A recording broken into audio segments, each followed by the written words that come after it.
High বন্ধুরা, কালকে আমি চলে গেছিলাম মেলায়। আর দেখতেই পাচ্ছ মেলায় কত ফুল। তো আমি ভাবছিলাম কোনটা ছেড়ে কোনটা নেবো, যাই হোক। তো এখন ফুল আমি এখানে দেখছি কোনটা নেবো। আর এই যে পাতাগুলো দেখছো কত সুন্দর, তো এই পাতাগুলো ভাবছিলাম নেবো। তারপরে যা হোক নেওয়া হয়নি, ফুল আমি নিয়েছি কারণ আমার ঘরের ফুলগুলো নষ্ট হয়ে গেছে, তো ফুল আমাকে নিতেই হতো। তো ওই মেলায় যখন চলে এসেছে আর ফুল নেবো না তা কি হয়, তো আমি নিয়ে নিয়েছি এখান থেকে ফুল। আর পাতাগুলোও দেখছিলাম নেবো কিনা, যাই হোক নেওয়া হয়নি। তো এখানে আমার বড়মশাই ফুল নিয়ে নিয়েছে, আর ফুল নিয়ে দেখো কেমন। তো তারপরে তো চারিদিকে সব দোকানপাট দেখতেই পাচ্ছ, কিন্তু আমি গেছিলাম একটু কাপ কিনতে। তো কাপের দোকানে এত ভিড় ছিল, তাই জন্য বললাম চলো এদিক ওদিকটা একটু ঘুরে নিই, তারপরে কাপের দোকানে যাবো। না এত পরিমাণে ভিড় যে আমি জায়গায় পাচ্ছিলাম না নিতে। তো ফাইনালি আবার পরে ঘুরে চলে এসেছি কাপ নিতে, যেখান দিয়ে বাচ্চা একটা কাপ আমার জন্য। তো ওই যে যেইটা আমার বড়মশাইয়ের হাতে কাপটা ছিল ওটাই আমি নিয়েছি।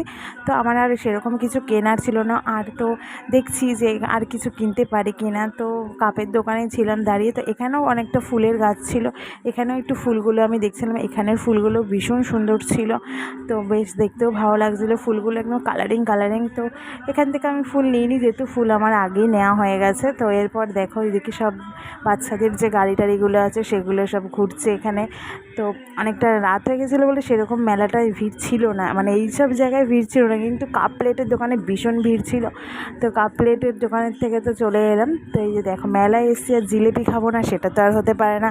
তো চলে গেছি জিলিপির দোকানে, নিমকির দোকানে, যে এখন আমি জিলিপি নেবো নিমকি নেবো। তো এই যে দাদা সব কিছু মেপে দিচ্ছে, জিলিপিটা আর